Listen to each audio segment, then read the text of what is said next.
If we could have your attention, we'd like to go ahead and begin our meeting. Welcome, everyone, to our Monday, April 21st, 2014, Parks, Recreation, and Community Services Commission. Could we have the roll call, please? Certainly. Commissioners Fuad? Here. Kafayan? Yes. Sharkey? Here. Wu is absent. President Khan? Here.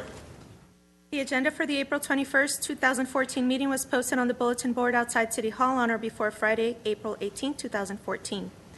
Item 2, upcoming council agenda items. Mr. President Khan, members of the Commission, coming up on April 29th, we have a number of items for City Council review and approval. First, under the consent calendar, we have a motion to approve an award of fiscal year 14-15 funding from the Los Angeles County Department of Community and Senior Services in the amount of $188,000 to the Glendale Youth Alliance as recommended by the Verdugo Workforce Investment Board. Also under consent, we have a resolution of appropriation to appropriate $87,000 in Community Development Block Grant Program income to fiscal year 2013-14 Community Development Block Grant Administration in the amount of $17,000 and fiscal year 2014-15 Community Development Block Grant Projects in the amount of $70,000. Also under consent, we have a motion to approve a revised current year fiscal year 2013-14 Community Development Block Grant Funding Allocation Plan by funding category and funding allocations. And this revised plan is due to HUD modifying the annual entitlement in federal funds that the city is eligible to receive. So we have to make some adjustments and resubmit the plan to the City Council.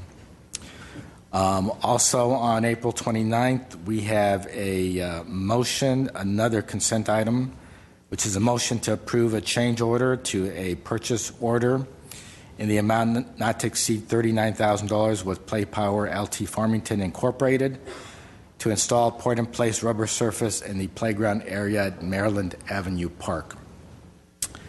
And then that's accompanied by a resolution of appropriation to transfer the $39,000 from the Brand West Verdugo North Playground Equipment Project account to the Maryland account. Also on April 29th, we have a motion to amend a $1.5 million contract between the Glendale Water and Power Department and Johnson Controls Incorporated for design build of HVAC renovations at the C.E. Perkins and Municipal Services Building. So we are proposing to increase that contract by $116,000 in order to pay for the cooling tower replacement at the Civic Auditorium. Excuse me. Also on April 29th, we have an action item, which is a motion to provide direction to staff regarding the city and the Commission on Status of Women's annual sponsorship and funding of self-defense classes for women and girls only. So that will be a discussion that the Council will be taking place on April 29th. On May 6th, under the City Council, we have a proclamation declaring May as Older Americans Month.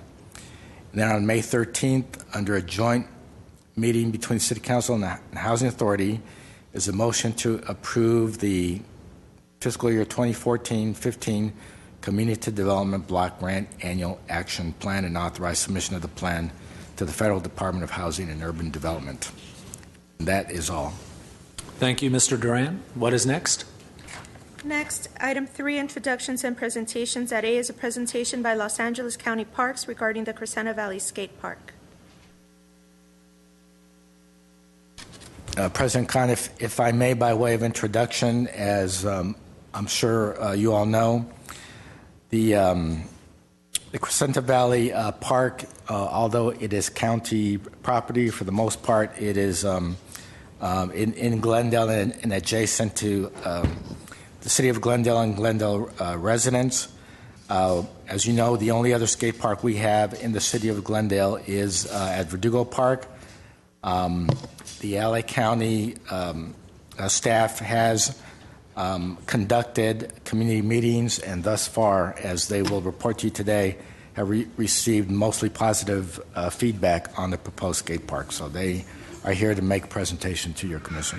Great. Thank you. Welcome. Thank you very much. My name is Blake Warner, and I'm the Supervising Landscape Architect for the County of Los Angeles Department of Parks and Recreation. It's a really long title.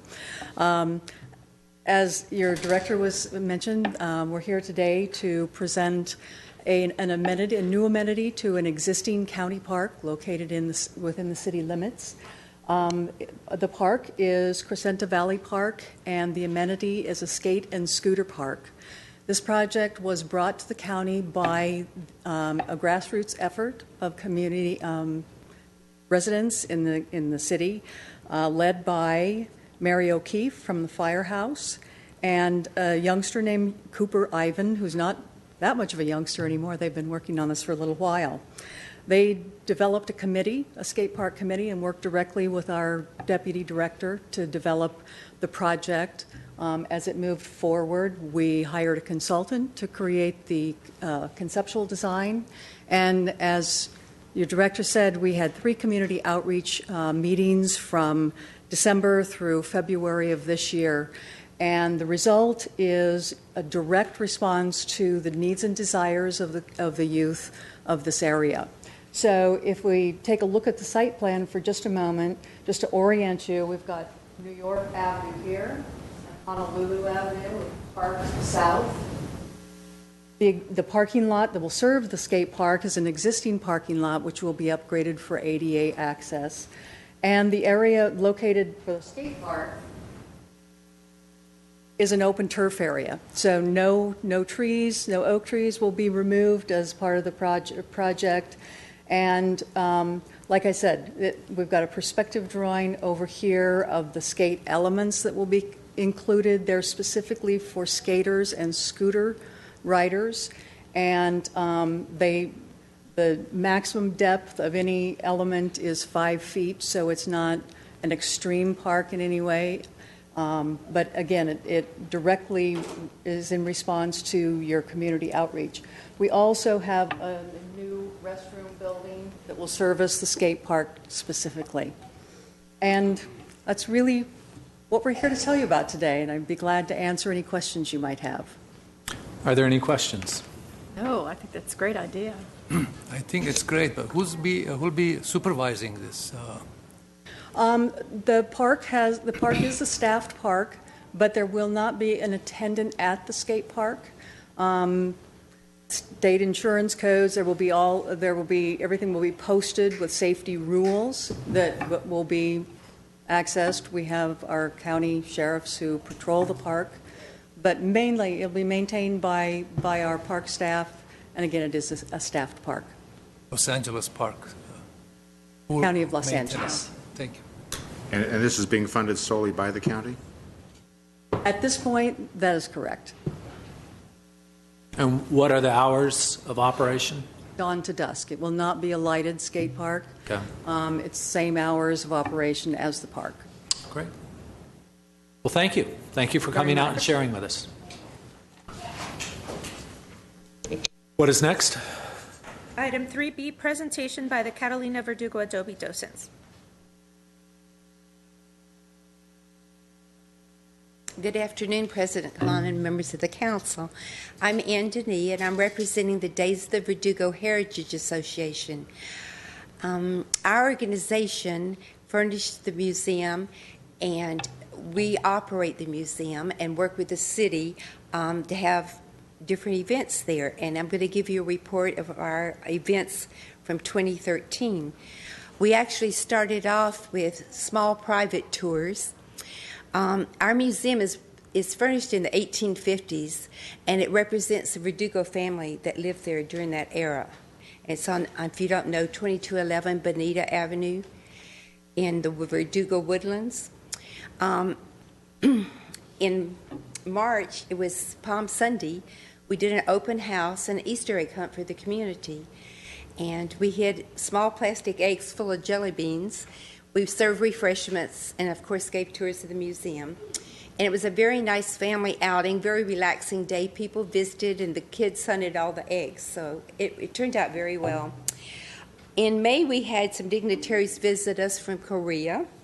And also in May, we had the Verdugo Woodlands school children, the elementary school, come for 2 different visits. There were about 44 children and 12 to 14 adults each week. They came twice.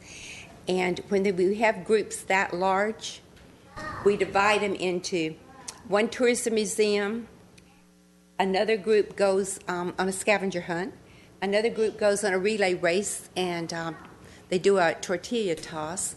Another group learns about making adobe bricks, and then we just keep rotating so everybody gets a turn at everything. They have a nice picnic lunch, and actually the children from Verdugo Woodlands can walk back to school and to the park, so that's very convenient for them. Then, excuse me, in June, we also entertained a large group. It was over 100 people for the Sunshine Kids. The Sunshine Kids are children that are either being treated for cancer or they're either in remission. And they came on a field trip there, and we again served them a nice Mexican lunch, and we had nice desserts and punch. And we did the same tour of the 4 groups, and we added a piñata for them. Then at the end of June till December, our park was closed for renovation by the city. And we now have a new paved road that leads all the way up to the Verdugo Adobe. We have 2 handicap bathrooms that are the south side of the garage. They're easily accessible. Behind that's a small kitchen, and behind that's a storage room and an office for the gardener. They also redid the whole entire picnic area, and we have new benches and new tables.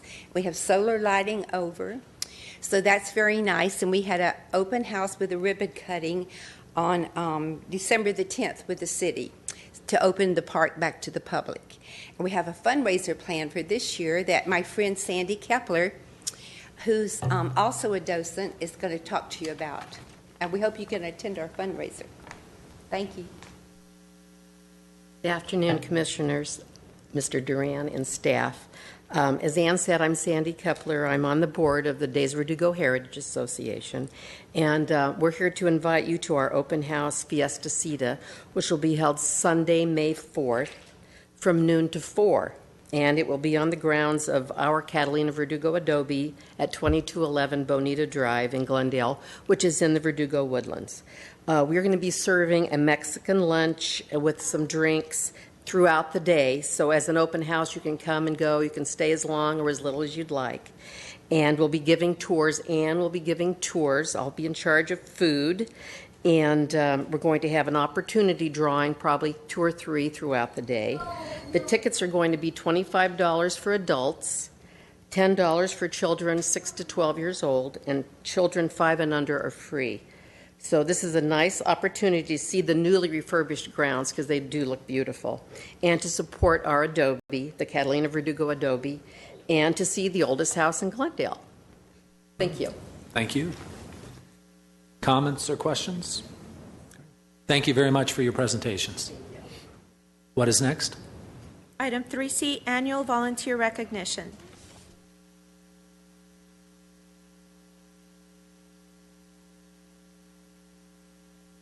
Good afternoon, President Khan, members of commission, city staff. My name is Walter Alvarez, and I'm the volunteer coordinator for our department. And I'm here to introduce and present to you some outstanding citizens in our community. But before I do that, I'd just like to tell you that April is National Volunteer Month, and it was actually commemorated the week of April 6th through the 13th with a theme of Volunteers Make a World of Difference. And it's true to that concept here today that of the people who I'm introducing today do make a world of difference in our department as a whole. We're very honored and very blessed to have these individuals in our department contributing countless hours, helping us out, especially these times, with some of the staff levels we've had. They have stepped up as members of the community to really take an interest in assisting us and assisting the community as a whole. So what I'd like to do right now is go ahead and introduce them based by center, by program. And the first group I'd like to call up is the Senior Meals Program.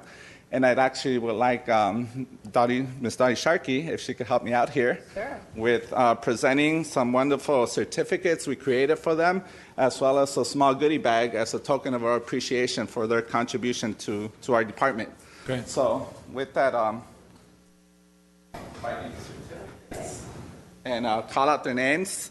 In the Senior Meals Program, some of the staff do countless duties throughout the center, at the Adult Recreation Center, event setup, they help with programs, special events that come up, bingos, announcing bingo during bingo nights and whatnot. I mean, they really help out the staff out there.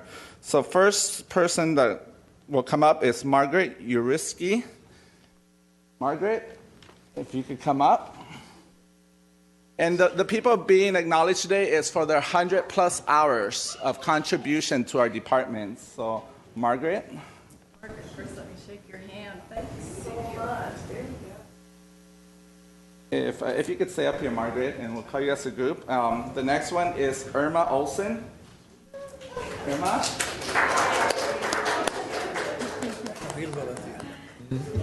These city employees? I don't think so, but I'm not sure. He acted like it was.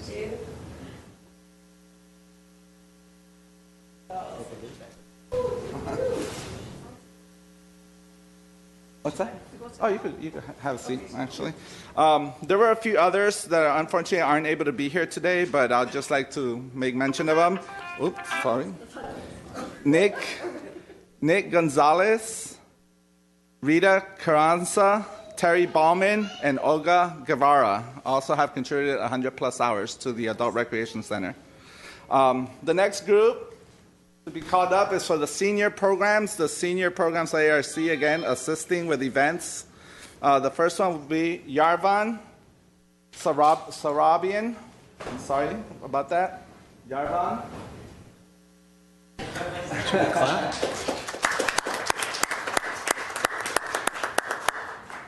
And I believe Yarvan helps with the pool room.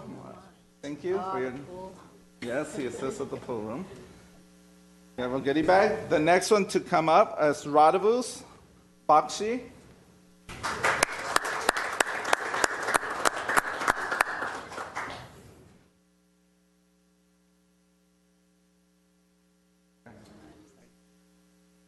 Thank you. Big picture.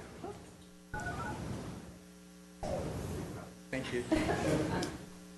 And the next one is Anita Bayoko.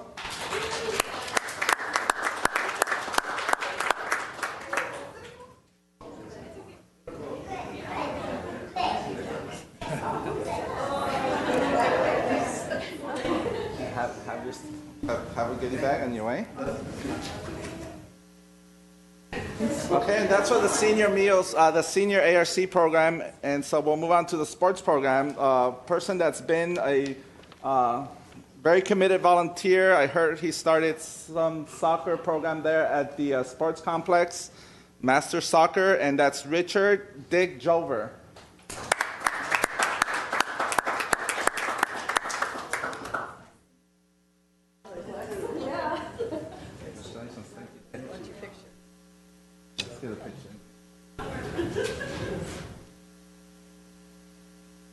On your way out here. And at this time, I actually would like to call up Mark Sturdivant, who is in charge of the Open Space and Park Foundation. Well, one of the staff there at the Open Space and Park Foundation, who would like to recognize two of his staff here, volunteers. Thank you, Walter.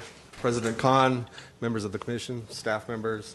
I twisted Walter's arm. I wanted to tell you just a little bit about Peter Rush and Janeth Maragakis. They became members of the Trail Safety Patrol back in May, actually. The Trail Safety Patrol started in February of 2013, and we had a second recruitment in April of 2013, and that's when Peter and Janeth joined us. They are absolutely model Trail Safety Patrol volunteers. They volunteer almost every week. Since May 17th of 2013, when they went out on their first patrol, they have actually done 40 patrols and 160 patrol hours out on our trails, making them safe and enjoyable for the residents that use them. So we very much appreciate that. I also wanted to say, just in case anyone was interested in the Trail Safety Patrol program, we did 98 patrols in 2013 and have done 22 patrols so far this year. And we are looking to turn that phone off. And we're looking to start a new recruitment for the Trail Safety Patrol program sometime in May. As soon as we get the Verdugo Mountains 10K out of the way, we're going to turn our attention to a new recruitment for the Trail Safety Patrol program. And with that, I would turn it over to either Peter or Janeth if they have anything they'd like to say. I'd like to say that when Janeth and I began this training for this program, come on up, Janeth, that we didn't realize we had the mutual objective that we didn't want to do the program unless we could make a difference for the city. And thanks to Mark's leadership and his follow-through, and I might add, on a very shoestring budget, we feel we have made a difference for the city, and we thank you for this recognition.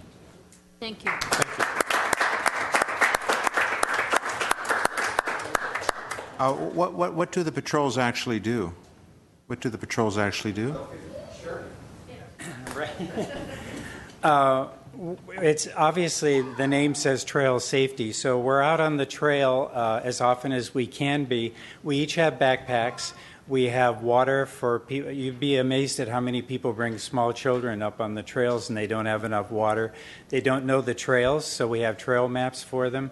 We report any incidents that we see, or any incidents that we see have occurred, and we see the results of it. And the two of us do pick up trash. We're not required to do that, but we figured since we're out on the trail, we need to set an example for the other people that are out there, and I think we have. Mm-hmm. They see us picking up the trash, and now they're doing it themselves. So we try to provide services, and we also try to recruit other people, because I've learned that hikers are some of the nicest people in the world, and they don't know that this program is available. We feel like we're ambassadors for the city when we're out there. So we try to recruit people at any chance that we can. If they're up there on the trails every day, they might as well be doing some good for the city. So that's basically what we do. Thank you. Okay. Just to wrap up, I'd like to say that the volunteers this past year contributed 10,047 hours of volunteer work, and that's throughout the year. There's many volunteers that just may have a requirement of 40 hours, 50 hours, or they just kind of do some hours. But overall, it's a great help to us, to our department, and so we greatly appreciate all the other volunteers who aren't here today, and we definitely acknowledge their contributions to our department. Any questions? How do you recruit your volunteers? Oh, our volunteers, we have a notice on our department website. If people are interested, they could go ahead and contact our department.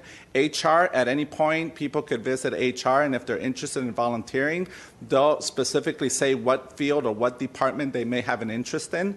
So it could be police, fire, community service, or they just want a special event, and they'll refer them to us. Pretty much is publication and word of mouth. Are you satisfied with the number of people volunteer for you, or you need more? You can use more. No, we're always open. I mean, who could say no to help? I mean, definitely open to more help. And if people want to go ahead and are interested, they could call our main line 548-2000, or contact me directly as well at 937-7246, and I will go ahead and process them as volunteers and put them out there, develop their skills. That was the call you got, the volunteer. What's that? Was it a volunteer who called you? Yes.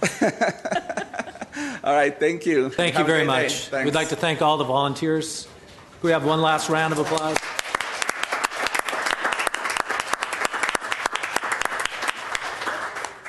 That's great. What is next? Next is commission staff comments. Commissioners? Commissioner Sharkey? Why, thank you. Sure. I'll just wait till the room clears a little bit. May 4th, the Verdugo Mountain 10K Trail Run and Hike, and it's a fundraiser to benefit parks and open space. It's a great day for the participants. You have a free pancake breakfast. Check us out on our website. We are at runtheverdugos.com, and we expect about 650 participants so far. And it's just an exciting day if you just come out even to see it. So again, that's Sunday, May 4th, and it's our Verdugo Mountains 10K Trail Run and Hike. Great. Thank you. Any staff comments? No? Okay. What is next? Item 5, oral communications. I don't have any cards. Okay. Item 6, consent items, including minutes. Approval of the minutes of the commission regular meeting held on March 17, 2014. Do we have a I will motion? move it, yeah. Okay. Is there a second? I left a little early. Can I second it? It might be better if somebody Yeah. who was here the entire meeting. Oh, that's true. But we stopped when he left, so. Oh, that's maybe you true. can We come stopped when you left. We adjourned when you left. Thank you. Commissioners Fuad? Kafayan? Yes. Sharkey? Same. Wu is absent. President Khan? Yes. Item 7, business agenda, A, action items. 1, motion to note and file a report regarding the request for proposals for the operation of the tennis courts at Glorieta and Fremont Parks. Good afternoon, President Khan, members of the Commission. I'm Gabrielle Golia, the Community Services Supervisor over the Sports Section. Staff recommends that the Commission approve a motion to note and file this report regarding the request for proposals for the operation of tennis courts at Glorieta and Fremont. The department operates or maintains we maintain 33 tennis courts in the city. 3 of the locations where these courts are housed are under a contract with vendors. One is at Shoal Canyon, and that's operated by the American Golf and Tennis, and that is a very long-term contract. I believe it's a 30-year contract. It is not up for renewal at this point in time. The 2 that we're talking about today and that will be included in this request for proposals are Glorieta and Fremont. Glorieta has 4 courts and Fremont has 8 courts. Both facilities are lighted facilities. We currently do have vendors at those sites. The vendors have had their contracts since approximately the mid-1990s. They have been amended consistently until, at this point in time, December 31st of 2014. We anticipate going out for the RFPs in July of this summer, and the new contract date will be January 1st of 2015. The plan is to recruit the proposals, solicit the proposals, review them for the minimum pass-fail, and then we will have an outside panel come in and interview all of the candidates, narrowing it down to the top 3. Then internal staff will interview those top 3 to select the final candidates for the concessionaires. Candidates may bid on one or the other or both combined. We are looking for, in the request for proposals, experience and qualifications. That will be weighed as 20%. Proposed payment to the city will be weighed at 20%. Financial stability is weighed at 15%. Range of services at 15%. The daily operational plan, 15%. We're looking for concessionaires who will provide both lessons and opportunities for learning for the kids, as well as just drop-in times for the public. And then advertising and marketing at the remaining 15%. Again, we hope to have this contract in place by January of 2015. We are extending this process. It's approximately 5 months in order to really take our time and look at the candidates and make sure that we select very good concessionaires for the operations. Can I answer any questions about this? Are there questions? Please. How do you attract new, what you call them, new members? Yeah. Yes. We actually are receiving phone calls about this, and we have been for a number of years. We've been maintaining a list at this point in time. I have approximately 15 different prospective vendors who have all expressed interest and want to receive the RFP when it goes out. We will also be advertising this on our website. And have we ever tried to maintain the tennis courts outside ourselves, our staff? We do operate the tennis courts that are not included in there's the 3 sites that we're putting out under contract, and then the remaining sites are all free to the public as a drop-by, and the city maintains them. These particular courts, for a variety of reasons, have been under concession since the 90s. A lot of it included, because they're larger centers, concern from the neighbors about misuse of the courts, and instructors teaching without gaining profit without paying anything to the city for the use of it, and domination of the courts. Have we seen increase from 1990 and up to now in returns to the city? The contracts have been in place for so long that at this point in time there has not been an increase in return for quite some time. The existing contracts are that the vendors pay a monthly fee that is set every month. The new contracts, we are requesting that they pay a minimum monthly fee plus a percentage of their profits to us. So we will see an increase in fees, we hope, based on these new contracts. Quick question on the fees to the city. Mm-hmm. You're saying we have a minimum requirement, but then they can up that, or? What we're asking for in this current proposal, this new proposal, is that they pay a minimum monthly fee plus a percentage of their profits. And are those numbers determined by them with whatever they bid? Yes, they'll bid on the minimum monthly rent. They'll provide us with what rent they feel they can cover, and then they'll give us the percentage of their profits on top of that they'll be providing to us. So that will be considered as part of the selection process. How do we control that? We will be doing audits out at the site. What we're hoping for, we've actually recommended that the vendor who is selected have some sort of software in order to handle registration and maintenance. There are a number of programs out there like active.net that's all internet-based, so they don't have to have access to our city files in order to maintain that, and they can provide monthly reports to us in order to audit. But we will have access to their internet. We're going to be asking that they provide us with the printout of their daily reports. You mentioned about complaints and that there's different groups. Does that have to do with the vendors not properly supervising, or is that just a result of what? The complaints came specifically at Glorietta. The reason we put the vendor contract there was because there were complaints from the neighbors prior to that concessionaire being in place. They included domination of the courts by one or more players, where they would come out and just stay on the courts all day long. Inline skaters, roller hockey players, misuse of the facilities. But we're not receiving those complaints at the sites where we have the vendors now. Great. Okay. Do I understand that your vendors have to be tennis players or tennis trainers? We are asking that anyone who teaches, the contract holder themselves do not have to be certified, but their staff who will be listed in their proposal do have to be certified professionals. Thank you. Thank you. So staff is looking for a motion from us and a vote. Is that correct? Yes, a motion to note and file this report. Okay, I will move the motion. Do we have a second? I'll second it. Commissioners Fod, Yes. Alfayan, Yes. Sharkey, Yes. Wu is absent, President Khan. Yes.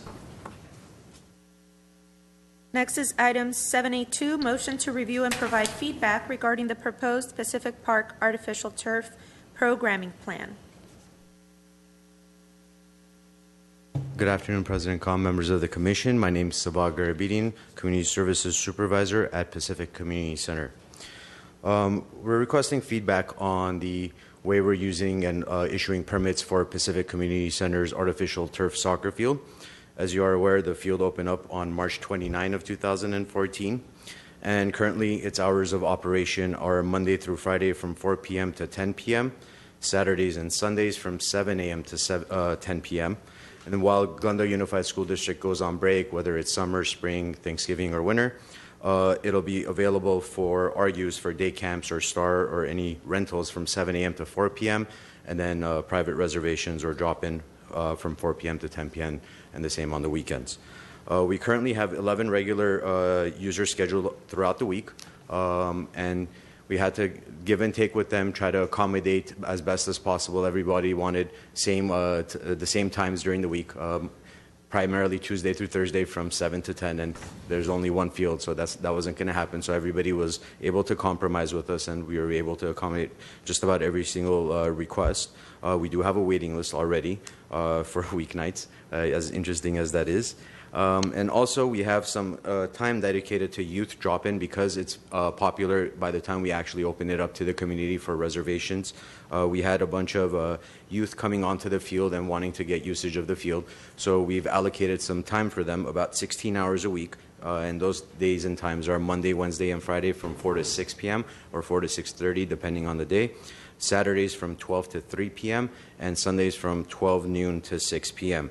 And what's interesting is on Sundays, because we have a regular user coming in from 7 a.m. to about noon, and then two other groups coming from 6 to 10, we have to have staff out there to make sure and monitor the field. So that 6 hours in between, we're still scheduling staff and we're keeping that field open so that whoever wants to jump onto the field in between can do so free of charge and keep it available for the youth. So some of the fees that we approved in January for the fee increase that we approved for the field in January is helping us cover some of that cost. In addition to the regular users, we're working with LA Premier Soccer. LA Premier Soccer is a very good youth organization for sports, and basically they provide a lot of exposure to some of our young athletes, developing them, training them, and giving them the exposure for Division I colleges, some semi-pro and professional teams, and national team levels. And LA Premier was interested in renting the field. We weren't able to accommodate them at the time, but we're looking at a quarterly clinic that's going to be held at the facility free of charge to our Glendale youth, and basically incorporate LA Premier Soccer and give our kids that type of exposure. So that's what we're working on. Again, it's going to be at times where the field isn't otherwise used so that we don't bump any regular user or a permit user, and that looks very promising for us. And basically, we would like to answer any questions or go with your recommendation, or if you have any feedback on proceeding with this type of schedule for the field's usage. Great. Thank you. Any questions? I see Yes. Mr. Duran. President Khan, if I could expand on Mr. Garabedian's presentation. Sure. As the Policy Advisory Board to the City Council on Parks and Recreation, there is a lot of competition for a lot of the programs that we provide, and the soccer field has very fierce competition. We wanted to make sure that we brought to you our programming schedule and that you were okay with it, just like you were with the swimming pool, because we get a lot of demand by the organizations for rentals only and for no time for open, free drop-in play. But we feel that it is not a community asset unless we make room for free open play. So we've etched out 16 hours a week for free open play where anybody can get on the field, and you don't have to belong to an organization or pay a fee. Obviously, anytime, every day of the week from 8 or 9 to 3 or 4, it's used by the school children. You can argue that those are the kids in the community, so we are serving the community. But in addition to that, we wanted to make sure that we were able to etch out some free, open community play. And so we wanted to give you a chance to review that and let us know that you're okay with it. So if we get any complaints later on that it's too much use by the community, we can bring it back and you can look at it again. Okay, thank you. Questions? If I missed it, I apologize, but is this stretching our budget, our parks budget, to keep staff there, like on the weekends? Because to me, it's worth it. Right now, we have staff scheduled from 8 to 5 on Saturdays already. So in that regard, our staff is now one person inside, one person outside, making sure that the soccer field usage is appropriate and the renters are meeting our rules and regulations. On the Sundays where we weren't originally budgeted, that's why we came to commission 2 months before to increase the fees, and that was going to help offset some of the staff costs. Oh, good, because I think it's wonderful if the community can use it. Beautiful field, beautiful, so thanks. Yeah, it's a beautiful field. We enjoyed it being there, and let's use it as much as possible for the community. Is it lit? Do we have lights out there? There's lights, and the lights will come on. The timer will bring them on at 5:30, but staff will flip the switch on at 6 until about 10 o'clock. Okay. And we keep them on until 10:15 for safety reasons, for people to leave the facility properly and they could get all their stuff and stuff like that. So. Yeah. This seems like a very reasonable allocation of free time versus structured time, so I support it. Okay. Okay. Thank you. Thank you. So could we have a motion that we reviewed this? I'll make the motion. I'll second. Commissioners Fawad, Yes. Kafayan, Yes. Sharkey, Yes. who is absent, President Khan. Yes. Thank you. What's next? Next is 7B, reports information only, continued from March 17th meeting. At 1, conversion of Civic Center Plaza to park space, oral report. Yes, President Khan, with your indulgence, I would like to request to continue this agenda item to the May meeting in the interest of time and being able to give this more attention than we might be able to this afternoon. Okay, that sounds fine. Item 7B2, customer service office and filming annual report. Yes, President Khan, again, this next cluster of reports are continued from the March 17th meeting. We also have monthly reports for April. So we will be very brief in our presentations, and unless you have any questions and answers, we'll go through them very, very quickly. Great. Thank you. Good afternoon, President Khan, members of the Commission, and my department staff. My name is Monique Mares, and I'm the Community Services Supervisor of the Customer Service Office.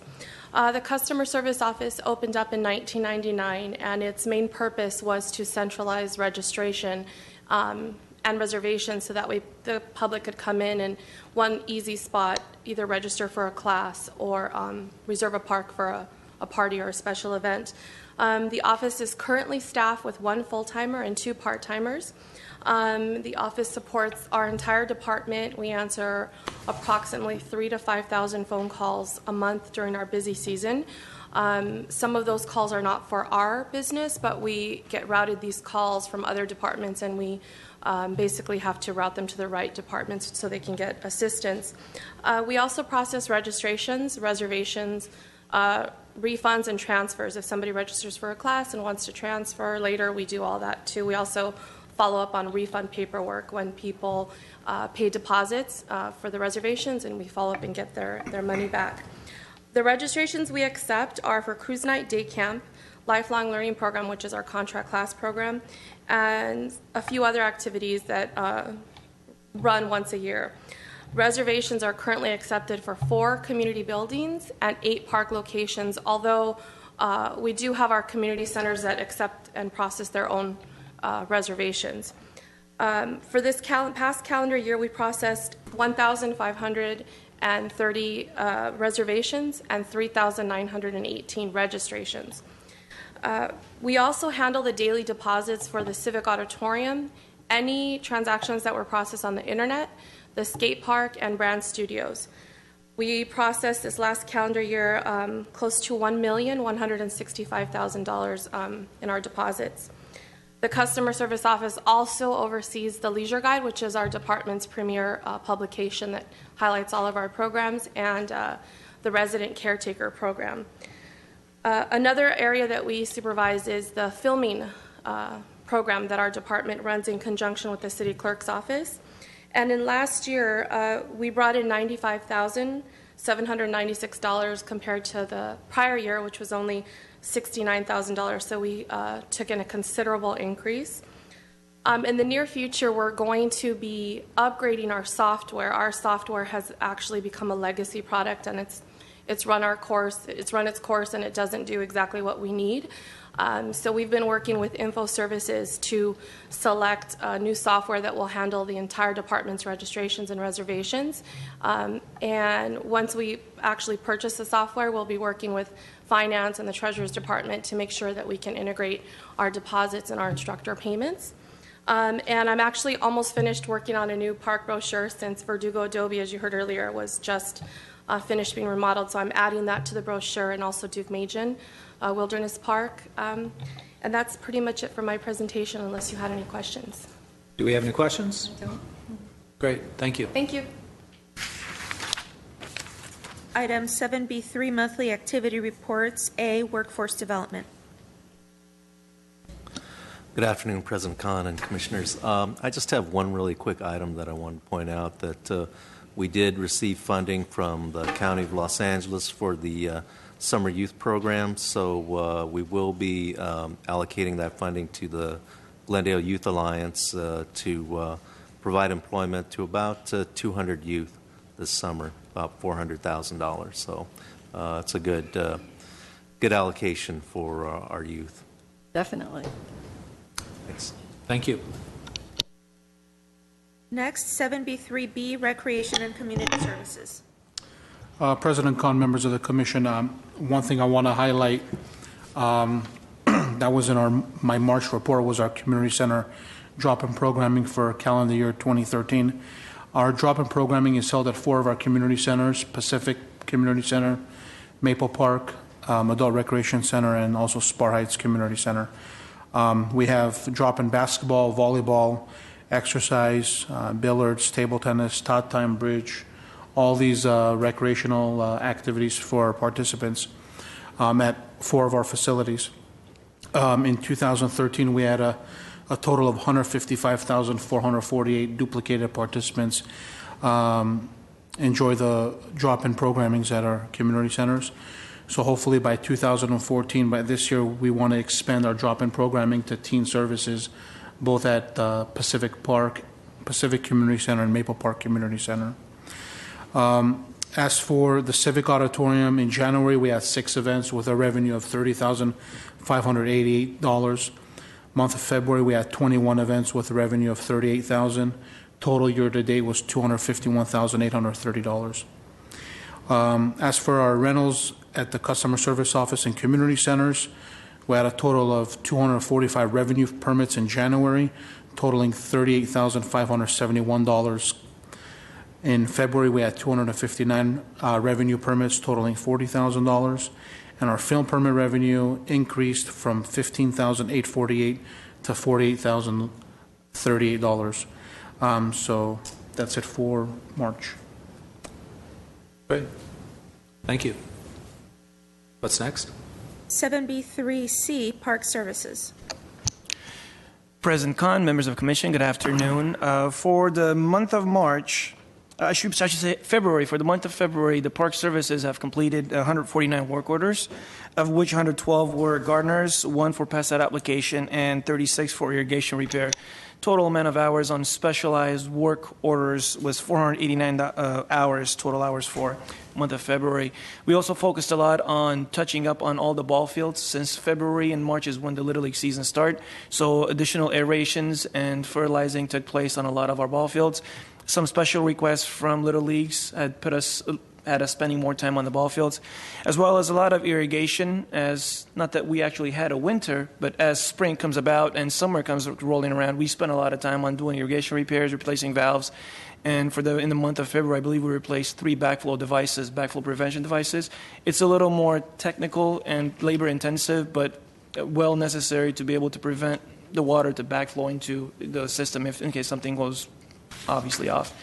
And good thing we have the crew on board. They've been exceptional in trying to provide those services, specifically with the irrigation, helping us conserve water rather than in the past when we didn't have the staff, and it takes a while for us to get back to repairing, and we do lose a lot of precious water. Great.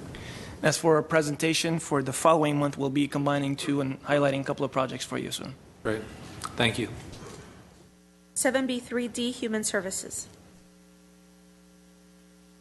President Khan, members of the Commission, Moises Carrillo, Human Services and Parks. Just a couple of updates from your report in March. We did have the March for Meals campaign, which actually is extending to April. Again, that's the Meals on Wheels program. We traditionally call that program. It is a senior meals program, and this we're very fortunate to have Congressman Adam Schiff join us tomorrow afternoon for a tour of the ARC and our senior meals program. So we're very excited about that. Previously, we did have Chief Castro come along in a ride with our meal drivers to visit our seniors and provide meals. Another update to the report is on the status of our nonprofit community center improvement projects. We do have a grand opening of one of our homeless centers here in Glendale. That's the Essentia Emergency Shelter. We did provide the Commission, I believe, invitations, and we'd really like for you to join us to this event. You can RSVP with Iris. I believe we have one RSVP right now, but certainly invite the commissioners to come and join us at that event. Any other questions? I think I was impressed by your fundraising for Acacia. For Acacia, yes, that was a very, very impressive project where we matched $2 million along with Essentia's $2 million, I believe, from different sources. So the very private public partnership, very unique here in the city of Glendale. Thank you. Thank you. What's next? 7C, Reports Information Only, new. 1, Therapeutic Recreation Annual Report.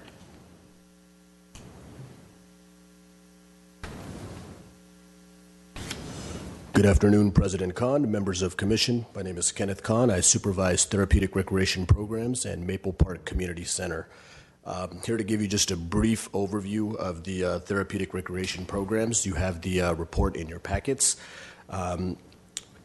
Therapeutic recreation is made up of the Club Maple program and the Get Fit program. Both programs provide service to adults with developmental disabilities. The programs are held at Maple Park Community Center. Both programs provide service to the residents of South Glendale and the surrounding areas. Club Maple has been around for over 26 years and has become a fixture at Maple Park Community Center. The program is held on Thursdays from 5:30 to 8, and Get Fit, which is an exercise-based program for adults with developmental disabilities, is held on Mondays from 5 to 7. Club Maple provides social interaction activities and special events such as a Halloween costume contest, a Thanksgiving event, a holiday party, Valentine's Day dance, and more. Get Fit provides an exercise program such as basketball nights, a dodgeball program, and a volleyball drop-in night. All of the participation numbers for Club Maple and Get Fit increased this year compared to last year due to various factors such as additional events and more advertising at home care centers. The report is in your packets once again, so if you have any questions, please let me know. Thank you very much. Thank you. 7C2, Spar Heights Community Center Annual Report.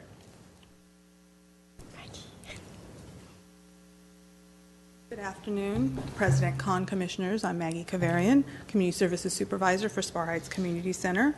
I'm going to be giving you a briefing of the annual report for fiscal year 2012-2013 for Spar Heights. We serve the North Glendale and Foothill residents. We are open Monday through Friday. We offer drop-in programming for seniors such as exercise, tai chi, wood carving, billiards, and our book club. We're also a senior nutritional meal site offering meals 5 days a week. We have bus pass sales, we offer presentations, and we provide health screenings. Our seniors are actually actively involved in community events. This year we helped to bag 450 cruise night totes, as well as wrap 40 boxes for our annual tree lighting ceremony. We introduced 2 new drop-in programs for children this year. One is Tuesday Toddler Time, which is from 8 a.m. to 10 a.m., as well as the Spar Heights After School Club to help the parents who have children at Fremont Elementary School after to have after-school programming and homework help, with our rec leaders providing supervision. Our rentals continue to be booked on weekends and after hours for birthdays, showers, and events. We also serve as community meeting site for Public Works, Glendale Water and Power, and the Police Neighborhood Watch. Our winter, spring, and summer camps continue to grow and thrive. We have been highly popular with families in the area. Our average attendance for the camps are 50 campers per week. Our Glendale Community College serves as a site for continuing education with classes like Ancient Civilization, Memoirs, and Diet and Nutrition, which are offered for free. And we also have committed volunteers, as you saw earlier, to decorate for special events, work our front counter, and other duties. Overall, SPAR is a hidden gem for community residents in the North Glendale area and the foothills. If you have any questions, I'd be more than happy to answer. Questions? Thank you. Thank you. 7C3, Rockhaven RFQ, oral report. Mr. President Khan, members of the Commission, on April 29th, we are scheduled to submit a report to the City Council to review and approve a request for qualifications, or RFQ, for development of Rockhaven, or potential development of Rockhaven. Leading up to that, on April 17th, the report was made to the Glendale Historic and Preservation Commission, which was last Thursday, and generally the staff received positive feedback on the proposed RFQ. The RFQ is being, or has been, prepared in collaboration with the Community Development Department. In fact, they are taking the lead on the preparation of the RFQ and the RFQ process, which, if approved by City Council, will be followed by a request for proposal process. And I'll explain a little bit more later what the difference is between an RFQ and an RFP. The Community Development Department does have expertise in crafting development-related requests for proposals or requests for qualifications. We do have the Director of Community Development in the audience, as well as the Assistant Director, if we have any questions that they might be able to help us answer. But in terms of background, as you may or may not know, the City of Glendale acquired the Rockhaven site, which is located at 2713 Honolulu Avenue off of La Crescenta in Montrose, and it was acquired in 2008. The site consists of an old former sanitarium and assisted care facility. It's comprised of approximately 13 buildings, most of which are in a condition of disrepair. There is some historic value to some of the buildings and to the site and the history of the site, so we are sensitive to that. Of the 3.4 acres, roughly 40% of the site is vacant space or non-developed space, and 60% would comprise the buildings and the grounds. So that's what we have to work with. The city acquired the property in 2008 to protect the historic nature of the site, to preserve the site or portions of it as community space, and to create a park space and or recreational service programming for the community. So those were the reasons that the city decided back in 2008 to invest the $8.25 million to acquire the Rockhaven property. Due to the slow economic recovery since the city's acquisition of the property and the state's elimination of redevelopment would have been a potential identified funding source to develop that property. But with that gone, it's more of a challenge to be able to do anything with Rockhaven in terms of its redevelopment and reuse of some of the buildings. So with the city's continued budget constraints, it's doubtful that the city's capital improvement program will have the resources needed to rehabilitate the property as planned. at least at no time in the foreseeable future. There's also concern that the Rock Haven site might fall into further decline with continued neglect and with only the minimal maintenance that we're able to afford. Therefore, city staff, in conjunction with community stakeholders, including the Glendale and Crescenta Valley Historical Societies and the Friends of Rock Haven, together we have been evaluating the condition of Rock Haven and what to do with Rock Haven, and if and how to begin to see if we can work with developers. And the City Council and its redevelopment has determined the need to identify alternative funding and development scenarios for the site. So to achieve that and to take the next step in the potential development of Rock Haven and to realize a site that can become recreational and a community amenity and with some historic preservation, we have prepared a request for proposal which will allow us to identify a qualified developer who will be able to introduce a suitable type of limited but focused new development of Rock Haven, while also preserving the potential historic structures, providing the site and open space or portions of it to the community for public use. The RFQ, by definition, will identify a list of qualified developers who will subsequently be invited to participate in the request for a proposal.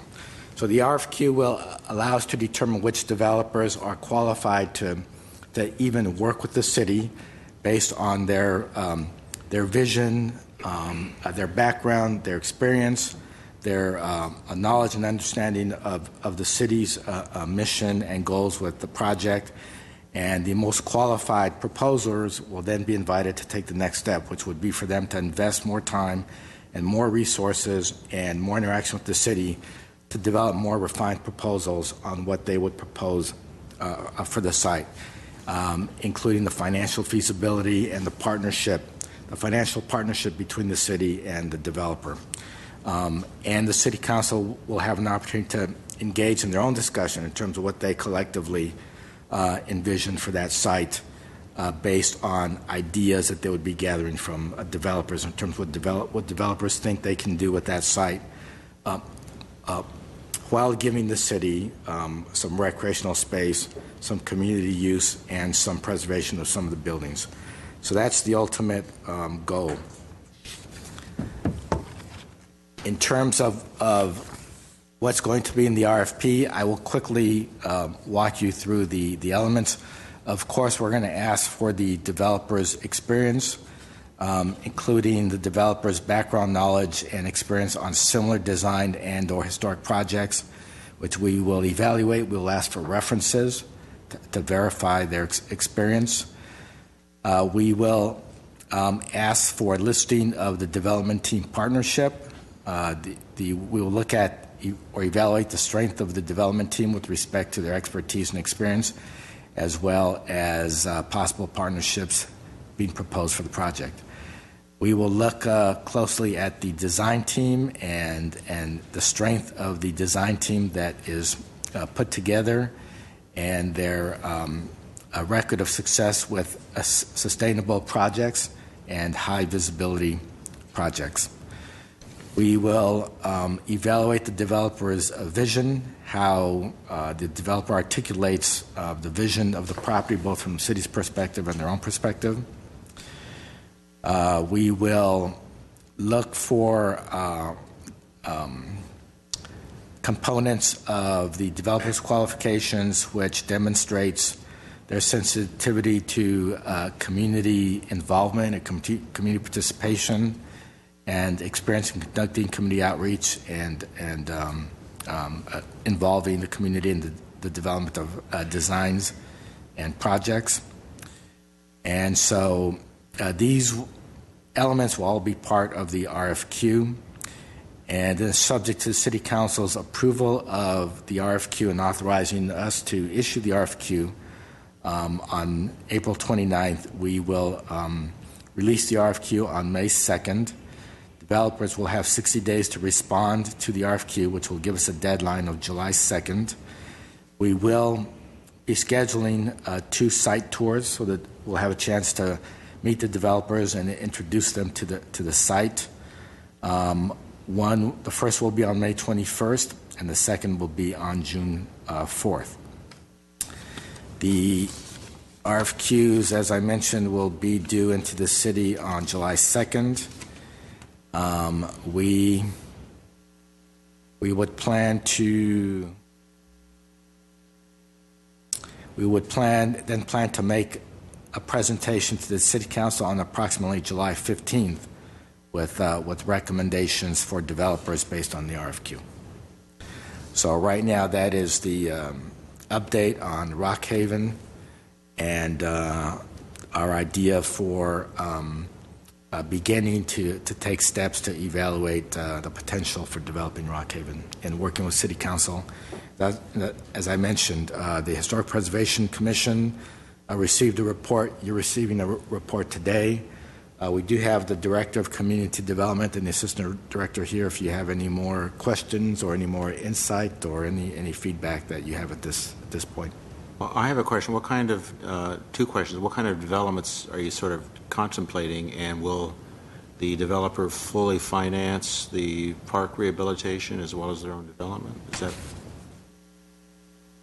Commissioner Fowd, that remains to be seen, and that's part of that will be part of the RFP process. They will submit to us what their vision is and how they could make the project work. Some developer might propose a project where the land is written off 100% in order for them to make something work that meets the rest of the city's criteria. Another developer may propose that he could do something similar and be able to pay the city a portion of its original acquisition cost. So it's going to depend and it's going to vary, and/or the council may add additional requirements and parameters in terms of what it wants to see back from developers. That all remains to be seen. But that could be one of the scenarios. I mean, like, you're talking about, like, they might do a residential development, they might do a commercial, they might do any number of things like that? At this point, it's open. We would entertain a residential development combined with recreational space and some historic preservation or adaptive reuse of some of the buildings. We would entertain a housing development project, a mixed-use project, meaning a part of it commercial, part of it residential. We've heard where the idea of a boutique hotel, for example. We're just not sure what might work and what is feasible. There are developers that probably have done similar projects, and of course we would be very interested in targeting them and reaching out to them and having them submit their ideas. So the entire area is going to be sort of thrown open for their ideas, the entire park, including they may adapt an existing structure and incorporate it into something they're doing? Exactly. Hassan, would you like to add to that, or? And is the area surrounded by residences aside from Honolulu? Yes, is it fully surrounded by? Yes, it's surrounded by single-family use, right? Other than Honolulu. Single family, and to the north there is some multifamily zoning. Okay. So obviously, they'll have a say into what goes in there. Yes, my name is Hassan Hagani, Director of Community Development. One of the criteria we will be using to pick the shortlisted developers is their ability to work with the community. We do know the sensitivity of the area. We are sensitive to it, and we know the community is. Therefore, a big portion of the work will be working in conjunction with the community. Hassan, what's the vision of the city council? What do they want to see there, really? At this moment, I think Mr. Duran said it. The vision is to make the site viable, to preserve the historically significant structures and the grounds, and also to open it to the extent possible to the public. Our vision is very broad. We did want to keep it open for the developers to come in with ideas that we may not have thought about and to make it financially work as well. I had a question, Mr. Hirgani, really a couple. One is there's certain parameters out on the site. So, for instance, there's protected trees, right, and there's these historic structures. Right. So is it kind of identified, okay, these elements need to be kept, whether they're adaptively reused or not, but to kind of show what the parameters are? Yes, there's a portion of the site that still that can be developed, that the number of significant items is less or non-existent, and so that would probably be the place where if there's any new development, it would take place. And then the rest of it would be mostly a combination of adaptive reuse or some other mechanism. And some of the grounds, including some of the garden, will have to be preserved as well. Okay. And I know also there's an underlying zoning for that property. Correct. And so in terms of going out to get the best possible project, are you looking at considering some alternative type zoning? We would, if that became necessary. We have alternative type zoning to make that possible, or also site-specific type of preconceived development master planning. Okay. Would be another way to do it. Okay. How many buildings we have for historical to be? We have our own preliminary survey by our own staff, but as part of the whole process, we will have a complete survey of the site where the exact number and the types of historic buildings, structures to be preserved would be identified. At this moment, we know at least a dozen of them may be historic, but we don't know until we get a full survey. Those will be usable? Yes, our intention is to make adaptive reuse of the historic structures as part of the development. Do you put the application out on the website? Is that how it all works? Yes, it'll be on the website, and we're actually created a very exhaustive list of potential developers. We'll send it to them, and there are several websites that we can also advertise to attract developers and get their attention. But we would, like Mr. Duran said, the first cut is to make sure that the developer is appropriate for the parameters of the site. Okay. You don't want a football stadium there. No, we don't. There is a tax write-off issues in here, right? I'm sorry, say that Tax for the developer. There is a tax write-off issues. Potentially, at this moment, again, until we really hear the vision of the developer and what kind of work they want to do, it's hard to tell how the economics of it would work. Depending on what they propose, yes, there could be potential tax write-offs. One last question. You had mentioned that this went to the Historic Preservation Commission. What was their feedback? I believe their feedback was positive, and they're looking forward to see what comes up. Because the vision that the city has would be the same as the vision of the Historic Preservation Community and the HPC Commission. And we want all of the visions to come together, to work together. Okay. Thank you. Thank you for being here. Thank you. It's a beautiful piece of land with a proud history, so I'm delighted we're looking into it. What's historical in there? The buildings, the sanitarium.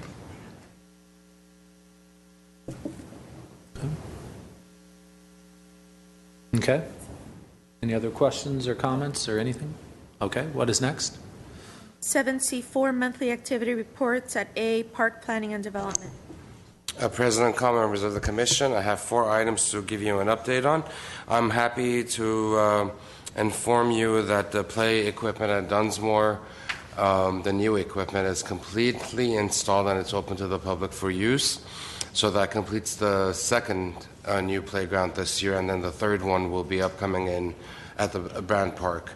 Then soon to follow, we'll have the new equipment in Maryland with the new construction project, and then Palmer and Pacific following that. The construction at Maple and Maryland parks is moving smoothly. We anticipate completing those projects towards the early part of summer, probably around June. Perfect timing for the kids to get out of school and enjoy. You may recall that at the last commission meeting, we presented a design for Palmer Park. That design was also approved by the City Council on April 1st, and we are proceeding with finishing up the design and moving forward with bidding of that project. and hopefully starting construction sometime at the early part of next year. Then we also, on April 1st, we also got approval to replace the lights and resurface the tennis courts at Fremont Park. Those are in dire need of some rehab and some TLC, so we will be proceeding with those projects as well. The rest is included in your report, so unless you have any questions, that concludes my portion. Any questions? Thank you very much. Thank you. 7C4B, Recreation and Community Services. Hey, President Khan, members of the Commission, in your packets you have the March activity report for Recreation and Community Services section. In March, my section staff had 3 citywide events that we assisted and helped carry out. The first one was on March 29th. We had the Cesar Chavez celebration, which was held at Pacific Community Center. We had close to 800 people attend the event. This event was organized by the city manager's office and the Cesar Chavez Event Committee, which had 3 of our own department employees in the committee. The second event was again on March 29th. We had the Pacific Park Artificial Turf opening. As Sevak mentioned earlier, we have a lot of groups using the facility. We have about 11 groups so far with a waiting list. Everyone is excited to have the field at that location. The third event we worked was on March 30th, Brand Library Open House. We assisted, it was a year-long planning. We helped the library department in planning of the open house, which was held at Brand. Beautiful facility. I don't know if you guys took a trip up there, but beautiful facility, a lot of history. We had set up our park and play equipment, climbing wall, and other recreational activities we had provided for the public. There was a very good turnout at the event, and library staff in the city, they were very happy that we assisted them. Civic Auditorium, we had 15 events in March, totaling $43,000 in revenue. Our year-to-date revenue at the Civic Auditorium is $295,000. Our community centers report, we had 303 revenue permits, totaling $60,000, which is a 14% increase compared to last year at this time. Our film permit revenue, $61,376 compared to $22,000 last year at this time. We've had a large increase in film permit revenue, one being that we are very easy to work with per the location managers that are working with our staff. In regards to the permitting process, working with the city clerks, park staff, COCO staff, park maintenance staff, and our staff. So we're really happy that that revenue is coming in to the city. Our year-to-date revenue, we have 1,394 permits, totaling $439,000 compared to 393 last year, which represents a 12% increase. So every month we've seen a slight increase in our revenue, which is a good sign of facility use. Upcoming events and dates, April 26th, we're going to have Earth Day at Pacific Community Center. This is a joint event with Public Works. Pacific Community Center staff is working with Public Works trying to get that event at Pacific. It'll be the second year at the same location. May 5th is our day camp registration, Monday, May 5th. Day camp registration opens up at 8:30. We'll have registration at the following sites: Pacific Community Center, Spar Heights, Maple Park, Adult Recreation Center, and the Customer Service Office. And then our aquatics registration is on May 17th. The location will be announced 5 a.m. The morning of registration. We'll tweet it out, email it out, put it on our website. So we don't have anyone camping out, because in the past we've had people camp out at Pacific Community Center or Civic Auditorium. And we will be opening the first day of registration only to Glendale residents, just like last year.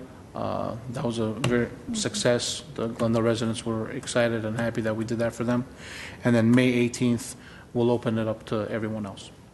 Any questions? I have a comment. I've been to 3 of the events, and I commend you. Just wonderful. A lot of kudos to staff. Thank you. Yeah, Great job. they're very excited, to get these events, and Next month I'll highlight our Easter extravaganza or spring extravaganza that we had 2 weekends ago.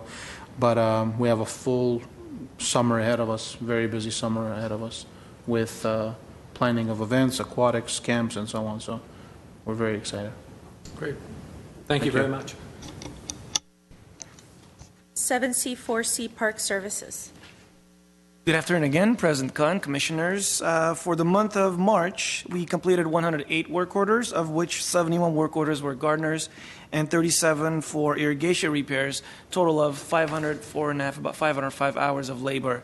And of the items highlighted here, we'd like to present 3 of the projects to you, as we do in every month. First is, as Onig mentioned earlier, the Brand Library opening. There was some preventive maintenance that we had deferred because it was under construction, and to get it open for the Brand Library grand opening, we put in a crew of staff for quite some time to get the facility up to its norm as we would expect it to be, as far as our maintenance standards.